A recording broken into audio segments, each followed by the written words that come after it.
You are listening to Smart Women's Dating Podcast, episode number 24. Welcome to Smart Women's Dating Podcast. I am your host, certified life coach Lærke Nielsen, and I help smart, independent women attract the love they deeply desire without having to chase or settle.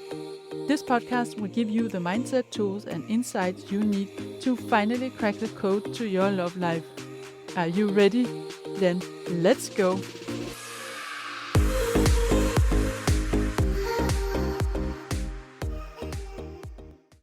Welcome back to the podcast. I have a service announcement today. I'm going to share with you the list of cities where there are no good men left, so you might as well give up dating there. London, Dublin, Copenhagen, Oslo, Calgary, Sofia, Edinburgh, New York, Vancouver, Toronto, San Diego, Lisbon, Manchester, and finally Paris. Rumor has it that there used to be maybe one or two good men left in Paris, but they've both been snatched, one of them by a dating coach. Would you believe it? So I don't joke a lot here on the podcast, but I thought it was about time, because the most common reason I hear when I ask women why they haven't found love yet is, I'm in the wrong city. Here where I live, men are too conservative, they are too passive, or they're not very open-minded. There are no good men here. This is something I hear both from women who are expats and those who are not expats. So it's a very common perception that the city we live in is what prevents us from meeting good men. And I want to be the first to admit that that was me too. If you listen to episode 22, where I share my own love journey, you will also know that I had a bit of these thoughts myself at some point. But most of these thoughts are not true, and they're also not serving you. They keep you in a disempowered position where you feel blocked and with no possibilities to influence your dating life. So what I'm going to do today is help you challenge the belief that dating is more difficult in your city, regardless of what you believe the reason to be. And I'm going to do this by sharing some reflections on why we tend to create and hold on to those beliefs, what's really going on behind it. And then I'll give you some questions that you can ask yourself to challenge and let go of these beliefs. And even if you don't want to let go of it, because you might still feel convinced that part of it is true, then I'm going to help you see how you don't have to let that get in your way of finding love. That you can have a certain belief about your city or the men that live in your city and still navigate your way around it and find love. And besides from all this, I'm also going to offer you a few suggestions to some action steps that you can take. But before we dive into it, I just want to thank everyone who's given me a review on the podcast. I so much appreciate that, and I love hearing from you all. And if you like this podcast, I want to invite you to go to Apple Podcast and write me a review. And if you want to give me 5 stars, that would be amazing. Each month, I offer a free power coaching session to one of you who've written a review, and I will announce the winner here on the podcast, and the next winner will be announced next week. Okay, so let's get started. When we talk about being in the wrong city, it can be as an expat or in your own country, and in this episode, I'm going to focus on the scenario where you're an expat, but you will be able to use some of the same reflections if you live in your home country and you think you're just in the wrong city, so hang in there if this is you.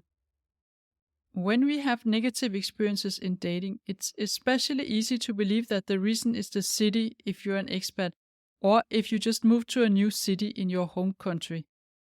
I've been an expat in Paris for over 4 years now, and I noticed that especially in the beginning, whenever I encountered a challenge or had a negative experience with something, it was so easy for my brain to jump to the conclusion that this is just because I'm in France. This is a French problem. And then I always tried to, if I remembered, I tried to challenge myself and ask, honestly, could this have happened in Denmark too? And very often it could, but sometimes it was less likely. On the other hand, stuff would happen in Denmark that we don't see here in France. But when you translate this into dating and you had a negative experience, you are often faced with the question, is this because of the man I'm dating in particular, Or is it a general phenomenon in the culture that exists here? And if you have several negative experiences, it's very easy to conclude that there's something wrong with the men in your city. So let's look at some examples. I'm just going to give you some examples of what I hear about French men in general. French men are not very open to foreigners, and in particular, not Parisian men. French men come on to you really fast and then they cool down really fast too. French men are all cheaters. Those are statements that I barely even remember where I picked up. Some of them are probably from Facebook groups for foreigners, and others are from people who mention that they heard it from someone else.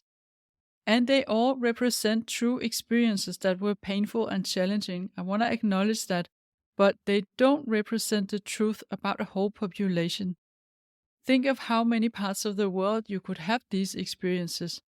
I think we can all point to parts of our own country where there are people who are less open to foreigners, for instance. And I think we all know someone or have experienced ourselves being cheated on or having a guy come on to us very strongly and then cool down. Our brain likes to have these stereotypes about how French men or Spanish men or British men are, and judgment and generalizations create order in chaos. It offers explanations that we can believe. This is why I keep having these same struggles over and over again. That feels true. But how much of it is actually true? Try to get curious about this and ask yourself, if you can't prove it, which you most likely can't, is it really serving you to believe that? And there are two reasons why it's not serving you.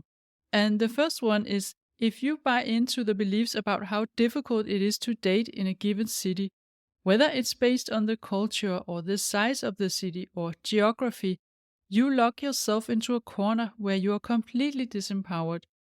If you tell yourself that you can't find love here, you might as well give up on trying, because if it's the city, then what can you do, right? The other reason why it's not serving you is this interesting thing that when we judge someone for doing something or being in a certain way, we often end up doing the same. Imagine I would choose to believe that French men are closed off to foreign women. Then I wouldn't feel motivated to meet any French men. I wouldn't respond if someone wrote me in the app, and I wouldn't start a conversation. Or if I had a conversation, it would be in the energy of it doesn't matter anyway, so I wouldn't want to make an effort. I also wouldn't go to events where it was mainly French men. And the result would be that I am not open to French men. So I would be doing the same that I tell myself that French men are doing. And as an end result, I won't meet any French men, so I confirm my belief that French men are not open to foreign women. And this is how we do with these beliefs. We create self-fulfilling prophecies, and it's really not serving us. So the reason we still hold on to these beliefs is that it offers an explanation to our struggles, and it keeps us safe in the comfort zone where we don't have to experience the discomfort of having to go on dates again and again before we succeed. And here's the thing, it might feel very true and like a belief that cannot be questioned. And in that case, let's just try to play the devil's advocate for a moment and say that, yes, some of it is true. Imagine you will be able to find data or surveys that shows that in general, men in your city are more closed off to foreign women, or they are very passive when it comes to pursuing a woman, or whatever it is you think about them. But even then, even if it was true, who cares? You were never looking to date the population or the average.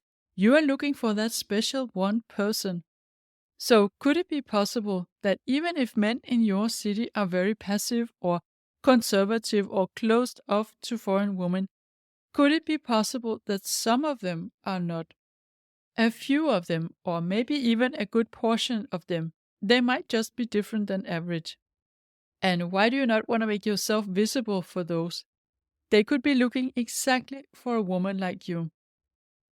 So decide what you want to believe about your ability to find love, regardless of what you believe about your city.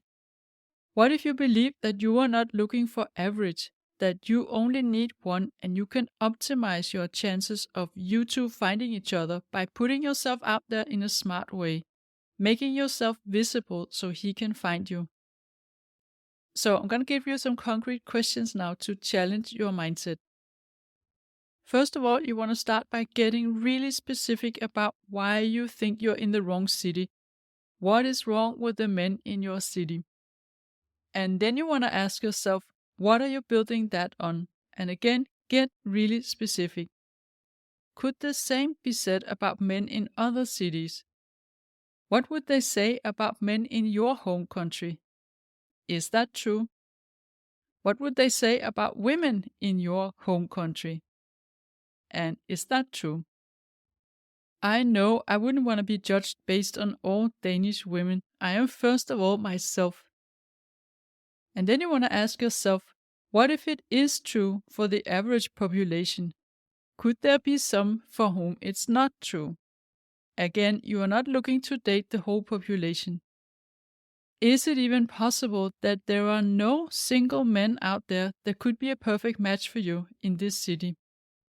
Try to imagine, is it even possible not one single person out there could be a good match for you? And then try to get creative. Ask yourself, how can I make myself visible for those who are indeed a potential match?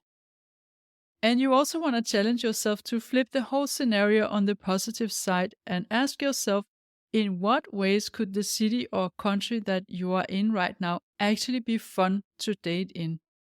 Challenge yourself and find 5 ways. And also, in what ways could the men in your city or country be interesting to date? Be creative again and find 5 ways.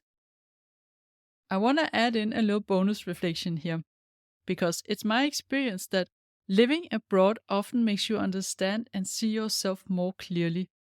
You get a chance to redefine or rediscover yourself and your values when you are immersed in a different culture, and maybe you will see new things about yourself that you can embrace in a new way. So you can choose to think of yourself in a more unique way, upgrade your self-perception, decide how you want to see yourself in this context. What are some things that are different about your values that you can bring into a connection with a man? So here at the end, I'm also going to offer you a few action steps. And first of all, I always recommend that you go on the dating apps. Get curious about what are the apps that are popular here and try them out. See it as an experiment. There is more than 1,500 dating apps worldwide, and they don't have the same popularity in different countries. Secondly, you might want to try to check out what are the expat associations in your city. And this is not necessarily to meet foreigners, but to meet local people who want to meet foreigners. When I just arrived in Paris, I wanted to build my social life and I wanted to practice my French with someone who wasn't my colleagues. And I did a bit of research and found out that some of the expat associations actually had a lot of French people as members. They would be previous expats that had now come home and missed the international environment, or just wanted to support expats in the same way that they had been supported when they were out. Or it could be French people who wanted to meet foreigners and practice their English, or just French people who wanted to meet people from different cultures. And so I thought, okay, even if some people say that French or Parisian people are closed off to foreigners, here is clearly a group of French people who are actively seeking to have contact with foreigners. So this is perfect. I don't care what the average French thinks about foreigners. I want to meet French people who want to meet foreigners. So I wasn't dating at the time. I was still in a relationship. I just wanted to build my social network and meet people to go out with. And this turned out to be a good approach. I have many friends from there, both French and some other nationalities, and I also met my partner that way. So this is a recommendation you can consider. Find an expat group where there are local people, because they will for sure not only be open to foreigners, but most likely also have a more international mindset. And then thirdly, make sure to go out. Look for activities and groups. As an expat, it's perfect. You can always go visit something you haven't seen before and be a tourist in your host country. So like this, you make sure to have a fun experience, even if you don't meet a man. This is what I want for you. I want you to get the most out of living where you do. There are upsides to all of it. It's just a question of finding it and embracing it. And then be aware of when your brain is trying to offer you limiting thoughts to keep you passive in the comfort zone. Get creative and stop believing what they say in Facebook groups. Go out there, be curious, and look for the one special person who isn't average but perfect for you. And don't be a needle in the haystack. Make yourself visible. So, as you know, if you listen to my previous episodes, I have dated with success as an expat, and I can help you find love too, wherever you are. So, if you're curious to find out if working with a coach could be something for you, then I invite you to book a free call on the link in the show notes or on my website, lærkethelovecoach.com. Laerke. This call is where you tell me about your unique challenges and I share with you how I can help you, and you get a feeling if this is something that's calling for you. And there are no obligations to sign up. The purpose of the call is to get clarity, and I would love to talk to you. So this is what I had for you today, and I want to thank you for listening and wish you a beautiful week. If you like what you're hearing on this podcast and you want to get support from a coach on your love journey, I invite you to book a free consult call with me. You will find the link in the show notes. And also, don't forget to subscribe, and I would love it if you would rate and review this podcast, and then you'll also help other women find it.